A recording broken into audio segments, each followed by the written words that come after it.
بسم اللہ الرحمن الرحیم، شروع اللہ کے نام سے جو بڑا مہربان نہایت رحم والا ہے۔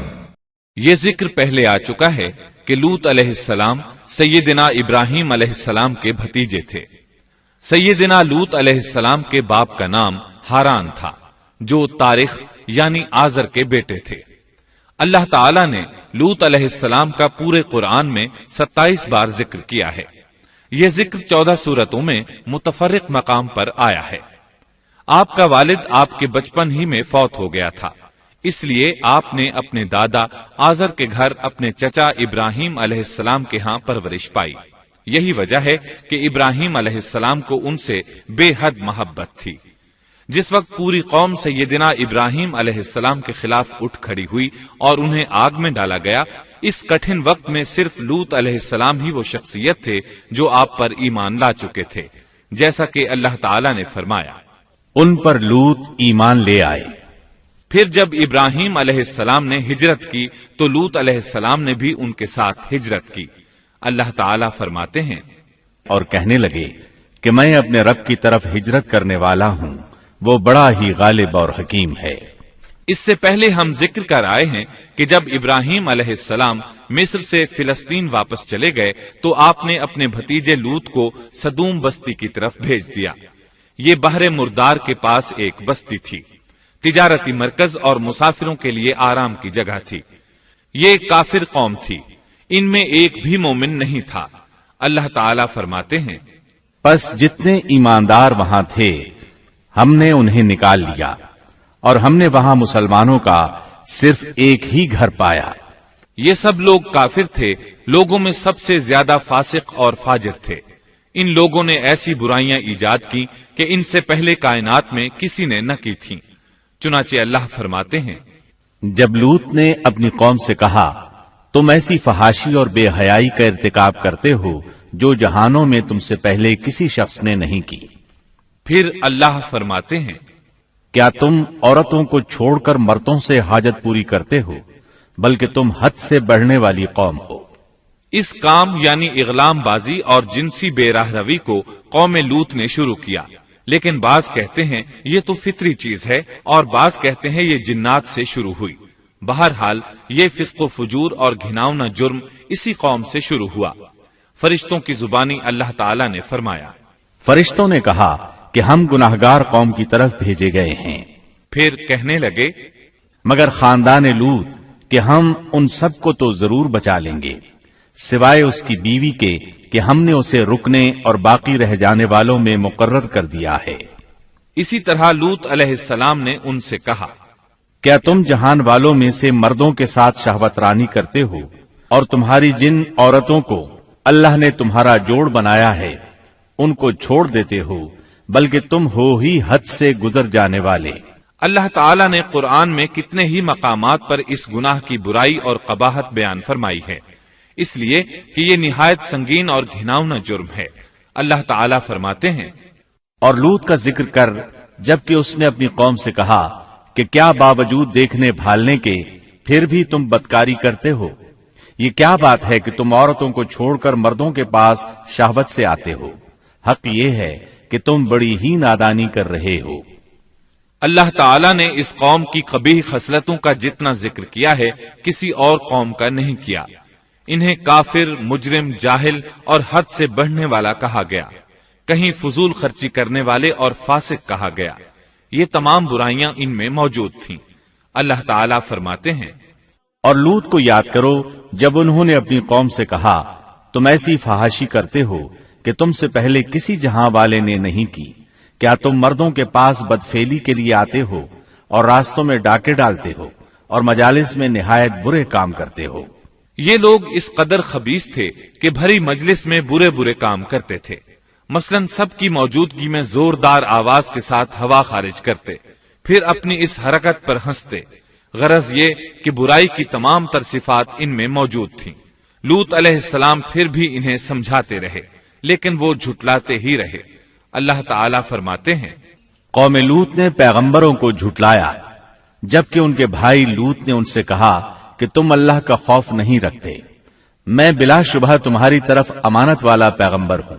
البتہ اللہ سے ڈرو اور میری اطاعت کرو، اور اس کام پر میں تم سے کوئی اجرت اور مزدوری نہیں چاہتا، میرا اجر تو صرف اور صرف جہانوں کو پالنے والے کے ذمے ہے۔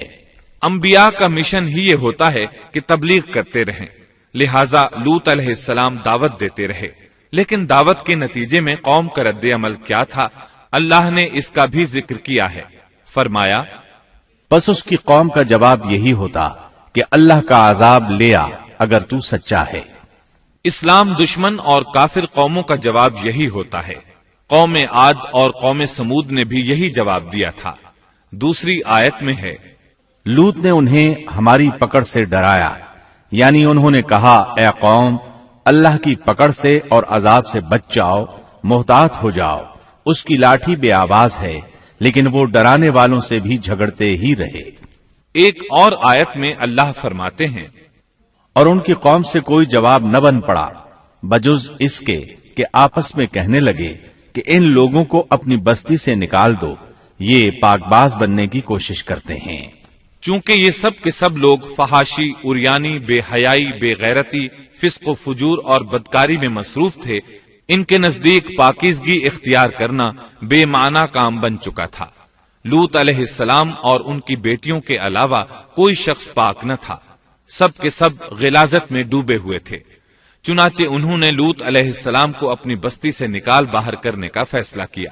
کہنے لگے، اے لوط، اگر تو اپنے اس واز و نصیحت سے باز نہ آیا تو ضرور تجھے نکال دیا جائے گا۔ اس پر لوط نے فرمایا، میں بھی تمہارے اس گھناونے عمل سے بیزار ہو چکا ہوں۔ چنانچہ لوط علیہ السلام اس موقع پر وہاں سے نکل آئے اور اپنے رب سے یوں دعا گو ہوئے، اے میرے پروردگار، مجھے اور میرے اہل کو ان کے عمل سے بچا لے اور نجات عطا فرما۔ کتنی ہی آیات میں ہے کہ ان لوگوں نے لوط علیہ السلام کو بستی سے نکالنے کا عزم کر رکھا تھا، اور لوط علیہ السلام اس پوری بستی میں بے یار و مددگار تھے۔ وہاں ان کا کوئی خاندان تو تھا نہیں، لہذا گھر میں ہی بیٹھے رہے، دعا کرتے رہے، اے پروردگار، اس فسادی قوم کے خلاف میری مدد فرما۔ اس دعا سے اس قوم کی ایک اور خصلت معلوم ہوئی، اور وہ یہ کہ وہ فسادی بھی تھے۔ سو اللہ نے دعا قبول فرمائی، فرشتے بھیجے، جبرائیل، میکائیل اور ملک الموت، اور بعض روایات کے مطابق اسرافیل کو بھی ان کے ساتھ بھیجا گیا۔ وہ سب سے پہلے ابراہیم علیہ السلام کے پاس آئے تاکہ انہیں اسحاق علیہ السلام کی بشارت دیں۔ آخرکار یہاں سے فرشتوں نے سدوم کا رخ کیا۔ یہ فرشتے وہاں نوجوان لڑکوں کی صورت میں پہنچے، ان کی ٹولیوں کے پاس سے گزرے تاکہ انہیں آزما لیا جائے، ان پر حجت قائم ہو جائے۔ مطلب یہ کہ اللہ تعالیٰ نے فرشتوں سے کہا تھا کہ ان لوگوں کو اس وقت تک ہلاک نہ کرنا جب تک کہ ان کے نبی کو ان پر الزام لگاتے نہ دیکھ لو۔ چنانچہ یہ فرشتے نوجوان اور خوبرو لڑکوں کی صورت میں بستی کے کنارے پہنچ گئے۔ لوط علیہ السلام کی ایک بیٹی بستی سے باہر کنارے پر رہتی تھی۔ جب اس نے انہیں دیکھا تو ڈر گئی۔ اس نے سوچا، ہماری قوم کے لوگوں نے اگر انہیں دیکھ لیا تو ضرور ان سے برائی کر کے رہیں گے، اس لیے وہ اپنے والد لوط علیہ السلام کی طرف دوڑی، ان کے پاس پہنچ کر کہنے لگی، میں نے چند نوجوان لڑکوں کو دیکھا ہے اور میں ان کے بارے میں خوفزدہ ہوں۔ لوط علیہ السلام جلدی سے ان کی طرف آئے، ان سے پوچھا، آپ کیسے آئے ہیں؟ انہوں نے بتایا، ہم آپ کے مہمان ہیں۔ لوط علیہ السلام چاہتے تھے انہیں باہر ہی سے دوسری طرف روانہ کر دیں، لیکن جب انہوں نے کہا کہ ہم مہمان ہیں تو وہ انہیں جانے کے لیے نہ کہہ سکے، چنانچہ ان سے بولے، اللہ کی قسم، زمین کی پشت پر اس سے خبیث اور گندی قوم ہم نے نہیں دیکھی، اور نہ ہی کسی کے بارے میں ایسا معلوم ہوا۔ آپ نے 2 بار، 6 بار اور پھر 4تھی بار بھی ان سے یہی بات کہی تاکہ ان نوجوانوں کو حالات کا علم ہو جائے، وہ بھانپ لیں، لیکن وہ تو فرشتے تھے اور لوط علیہ السلام کی قوم کے خلاف گواہی تلاش کر رہے تھے۔ آخر لوط علیہ السلام انہیں اپنے گھر لے آئے، انہیں بٹھایا۔ لوط علیہ السلام کی بیوی کافر تھی اور قوم کے ساتھ تھی۔ وہ باہر گئی اور اس نے لوگوں کو بتایا کہ اس نے لوط علیہ السلام کے گھر میں ایسے خوبصورت چہروں والے نوجوان دیکھے ہیں کہ زمین پر آج تک ان جیسے کہیں نظر نہیں آئے۔ یہ سنتے ہی وہ سب لوط علیہ السلام کے گھر کی طرف لپکے۔ قرآن کریم میں آتا ہے، لوگ جلدی سے اس کی طرف لپکے اور وہ اس سے پہلے فحاشی کے عادی بن چکے تھے۔ ایک جگہ الفاظ ہیں، شہر کے لوگ خوش ہوتے ہوئے آئے۔ وہ اس حد تک فاسق اور فاجر بن چکے تھے کہ خوش ہوتے ہوئے وہاں آئے تاکہ ان خوبصورت لڑکوں سے لذت حاصل کر سکیں۔ یہ گھر کے سامنے پہنچ گئے تو لوط علیہ السلام انہیں روکنے کے لیے گھر سے نکلے۔ ان سے فرمایا، اے میری قوم، تمہاری خواہش کے لیے میری بیٹیاں موجود ہیں، یعنی قوم کی عورتیں موجود ہیں۔ نبی قوم کا باپ ہوتا ہے، اس کی بیویاں قوم کی مائیں اور قوم کی عورتیں اس کی بیٹیاں شمار ہوتی ہیں، جیسا کہ سورہ ہود میں آتا ہے۔ کہنے لگے، اے میری قوم، میری یہ بیٹیاں تمہارے لیے پاکیزگی کا باعث ہیں، لہذا اللہ سے ڈرو اور مجھے میرے مہمانوں کے بارے میں رسوا نہ کرو۔ کیا تم میں کوئی بھلا شخص موجود نہیں؟ آپ کی بات کے جواب میں انہوں نے کیا جواب دیا؟ قرآن مجید میں آتا ہے، کہنے لگے، لوط، تو جانتا ہے تیری بیٹیوں یعنی قوم کی عورتوں سے ہمیں کوئی سروکار نہیں، ہم جو چاہتے ہیں تمہیں خوب معلوم ہے۔ لوط کہنے لگے، کاش میرے پاس کوئی قوت ہوتی یا میں کسی مضبوط پناہ میں ہوتا۔ لوط علیہ السلام کے پاس کچھ بھی تو نہیں تھا، صرف ان کی اپنی بیٹیاں ان پر ایمان لائی تھیں، یہاں تک کہ ان کی بیوی بھی کافر تھی۔ بخاری اور مسلم کی روایت ہے، نبی کریم صلی اللہ علیہ وسلم نے فرمایا، اللہ تعالیٰ لوط پر رحمت فرمائے، وہ اللہ تعالیٰ کی طرف پناہ لیتے تھے۔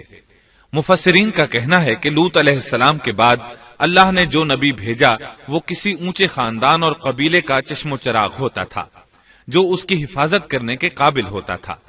لوط علیہ السلام کے ساتھ کوئی مددگار نہیں تھا۔ ایک دوسرے مقام پر اللہ تعالیٰ فرماتے ہیں، اور شہر کے لوگ خوش ہوتے ہوئے آئے۔ لوط نے کہا، یہ میرے مہمان ہیں، مجھے رسوا نہ کرو، اللہ سے ڈرو اور مجھے ذلیل نہ کرو۔ انہوں نے کہا، کیا ہم نے تجھے جہان والوں کے بارے میں منع نہیں کیا؟ یعنی انہوں نے آپ کو تبلیغ وغیرہ سے بھی روک دیا تھا۔ لوط نے کہا، اگر خواہش پوری کرنا چاہتے ہو تو میری بیٹیاں یعنی قوم کی عورتیں موجود ہیں، ان سے کر لو۔ اے پیغمبر، تیری عمر کی قسم، وہ لوگ اپنی مدہوشی میں مست تھے۔ اللہ تعالیٰ نے کسی انسان کی عمر کی قسم نہیں کھائی سوائے نبی کریم صلی اللہ علیہ وسلم کے، اور یہ اعزاز آپ کے شرف، عزت اور تکریم پر دلیل ہے۔ اب ان لوگوں نے گھر میں داخل ہونے کی تیاری کر لی۔ ادھر لوط علیہ السلام نے اپنے تینوں مہمانوں کی طرف دیکھا۔ آپ ان کے لیے فکر مند تھے، لیکن وہ یہ دیکھ کر حیران ہوئے بغیر نہ رہے کہ وہ تینوں بالکل بے فکر بیٹھے تھے۔ اس وقت کی کیفیت اللہ تعالیٰ نے قرآن مجید میں یوں بیان فرمائی ہے، لوط کہنے لگے، تم لوگ تو کچھ انجان سے معلوم ہو رہے ہو۔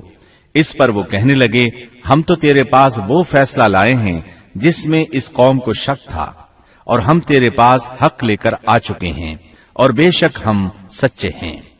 سورۃ العنکبوت میں اللہ تعالیٰ فرماتے ہیں، فرشتوں نے کہا، اے لوط، نہ ڈر اور غم نہ کھا، یقیناً ہم تجھے اور تیرے اہل کو سوائے تیری بیوی کے نجات دیں گے، وہ پیچھے رہ جانے والوں میں سے ہوگی۔ ہم اس بستی والوں پر ان کے گناہوں کے سبب آسمان سے عذاب نازل کرنے والے ہیں۔ انہوں نے یہ بھی کہا، کہنے لگے، اے لوط، ہم اللہ کے بھیجے ہوئے فرشتے ہیں، یہ لوگ تجھ تک نہ پہنچ پائیں گے، یعنی تجھے تکلیف نہیں پہنچا سکیں گے۔ پھر ان میں سے ایک شخص نے اندر داخل ہونے کی کوشش کی۔ جبریل اٹھے، انہیں ایک ایسی ضرب لگائی کہ تمام کے تمام اوندھے ہو گئے۔ اس بارے میں اللہ کا فرمان ہے، انہوں نے لوط کو اس کے مہمانوں کے بارے میں پھسلانے کی کوشش کی تو ہم نے ان کی آنکھیں مٹا ڈالی۔ اللہ تعالیٰ سورۃ القمر میں فرماتے ہیں، فذوقوا عذابی ونذر، پس میرا عذاب اور ڈرانا چکھو۔ وہ دھمکیاں دینے لگے اور واپس جاتے ہوئے کہنے لگے، ہم تجھ سے کل نبٹ لیں گے۔ انہوں نے سزا محسوس بھی کر لی، لیکن پھر بھی توبہ نہ کی۔ اس وقت فرشتوں نے کہا، یقیناً ان کے وعدے کا وقت صبح کا ہے، اور کیا صبح بالکل قریب نہیں؟ صبح تک انہیں مہلت مل گئی۔ فرشتوں نے کہا، اے لوط، اپنے اہل کو رات کے حصے میں لے کر نکل جا، اور ان کے پیچھے پیچھے تو چل، اور تم میں سے کوئی پیچھے مڑ کر نہ دیکھے، اور جہاں تمہیں حکم ہو چلے جاؤ۔ اور ہم نے اسے وہ فیصلہ سنا دیا کہ صبح ہوتے ہی اس قوم کی جڑ کاٹ دی جائے گی۔ اسی طرح اللہ تعالی سورۃ الشعراء آیت 170 اور 171 میں فرماتے ہیں، ہم نے اسے اور اس کے تمام اہل کو نجات دی سوائے اس کی بیوی کے جو پیچھے رہنے والوں میں سے تھی۔ سورۃ القمر میں اللہ تعالی فرماتے ہیں، تمام ہلاک ہو گئے سوائے لوط کی آل کے، انہیں ہم نے صبح سحری کے وقت یعنی رات کے آخری حصے میں نجات دی، یہ ہمارا احسان تھا اور اسی طرح ہم شکر گزاروں کو بدلہ دیتے ہیں۔ چنانچہ لوط علیہ السلام نکل کھڑے ہوئے، ان کے ساتھ ان کی صرف 2 بیٹیاں تھیں، وہ بستی سے نکل گئے، پھر صبح ہوئی، روشنی پھیلنے لگی تو عذاب آ گیا، اور صبح سویرے ہی انہیں ٹھہرنے والے عذاب نے آ لیا، پس تم میرے عذاب اور ڈرانے کا مزہ چکھو۔ یہ عذاب کیسا تھا؟ جبریل علیہ السلام آئے، اپنا پر زمین کے نیچے داخل کیا، اس مکمل بستی کو اکھیڑا اور آسمان کی طرف اٹھا کر لے گئے۔ کہا جاتا ہے کہ فرشتوں نے اس بستی کے مرغوں کی اذان اور کتوں کے بھونکنے کی آوازیں سنی اور لوگوں نے فرشتوں کی تسبیح سن لی۔ جبریل علیہ السلام نے ایک چیخ ماری، سب بجھی ہوئی آگ کی طرح ہو گئے، پھر مکمل بستی کو پکڑ کر الٹا دیا، ہر ایک کے لیے آسمان میں پتھر تیار تھا، بہرحال اس کو زمین پر دے مارا۔ اللہ تعالیٰ سورہ ہود میں فرماتے ہیں، پس جب ہمارا حکم آیا تو ہم نے اس کا اوپر والا حصہ نیچے کیا اور ان پر کنکریلے پتھر برسائے جو تہ بتہ تھے، تیرے رب کی طرف سے نشاندار تھے اور وہ ان ظالموں سے کچھ دور نہیں تھے۔ سورۃ الحجر میں اللہ فرماتے ہیں، روشنی ہوتے ہی انہیں بڑے زور کی چیخ نے پکڑ لیا، پھر ہم نے اس کا بلند حصہ نیچے کیا اور ان پر کنکر والے پتھر برسائے۔ سورۃ الشعراء میں اللہ فرماتے ہیں، اور ہم نے ان پر ایک خاص قسم کا می برسایا، پس بہت ہی برا می تھا جو ڈرائے گئے ہوئے لوگوں پر برسا۔ یہ ماجرا بھی سراسر عبرت ہے، ان میں سے بھی اکثر مسلمان نہ تھے۔ بے شک تیرا پروردگار وہی ہے غلبے والا، مہربانی والا۔ سورۃ النجم میں اللہ فرماتے ہیں، اور اس نے الٹائی ہوئی بستیاں گرا دی، پھر ان کو اس چیز سے ڈھانپا جس سے بھی ڈھانپا، مطلب یہ کہ ان پر پتھروں کی بارش برسائی، پس تم اپنے رب کی کون کون سی نعمتوں میں جھگڑو گے۔ یہ شخص بھی پہلے ڈرانے والوں کی طرح ایک ڈرانے والا ہے۔ اس طرح یہ بستی سدوم بحر مردار کے علاقے میں تہس نہس ہو گئی، اور اس کے آثار و نشانات قیامت تک کے لیے چھوڑ دیے گئے ہیں۔ ان نشانات کو اسی لیے باقی چھوڑا گیا ہے کہ سارا جہان ان کو دیکھ کر عبرت پکڑے، فحاشیوں سے باز آ جائے، خاص طور پر سب سے بڑی فحاشی جو قوم لوط کا عمل تھا اس سے باز آ جائیں۔ سیدنا لوط علیہ السلام کے اس قصے میں قرآن حکیم اور احادیث نبوی سے یہ بات ثابت ہوتی ہے کہ سیدنا لوط علیہ السلام جس قوم کی طرف مبعوث کیے گئے تھے وہ قوم اخلاق کے اعتبار سے بالکل ختم ہو چکی تھی اور اب اس کی اصلاح ناممکن ہو چکی تھی۔ اس قوم نے اپنے جرم کو جرم بھی نہیں سمجھا تھا، عام مقامات پر اعلانیہ بے حیائی کرنا ان کا مشغلہ تھا۔ یہ ایسا عمل تھا جس کی ماضی میں کوئی نظیر نہیں ملتی۔ مردوں کا مردوں سے اختلاط اور عورتوں کا عورتوں سے، یہ ایسا فعل تھا جو جنگل کے وحشی جانور بھی نہیں کرتے۔ یہی وجہ تھی کہ یہ قوم اپنے میں سے کچھ نیک لوگوں کو بھی برداشت نہیں کرتی تھی، وہ انہیں نیکی اور شرافت کی دعوت دیتے تھے، اسی لیے وہ ان کے سخت مخالف ہو گئے تھے۔ قرآن کریم نے اس قوم کے 3 بڑے جرائم کا ذکر کیا ہے، یہ کہ تم مردوں سے بدفعلی کرتے ہو، مسافروں کو لوٹ لیتے ہو، عام مجلسوں میں اعلانیہ فحاشی کرتے ہو۔ ان 3 گناہوں میں سے سب سے پہلا گناہ بدترین گناہ تھا۔ یہ گناہ اس قوم سے پہلے کسی نے نہیں کیا تھا، گویا وہ اس گناہ کو ایجاد کرنے والے تھے، اور یہ گناہ زنا سے بھی زیادہ شدید ہے۔ قرآن کریم اور احادیث کی روح سے اغلام بازی ایک بدترین گناہ ہے۔ احادیث میں اس گناہ کی مختلف سزائیں آئی ہیں۔ ایک روایت میں ہے کہ فاعل اور مفعول دونوں کو قتل کر دو۔ بستی سدوم عذاب کے نزول سے قبل کن حالات سے دوچار تھی،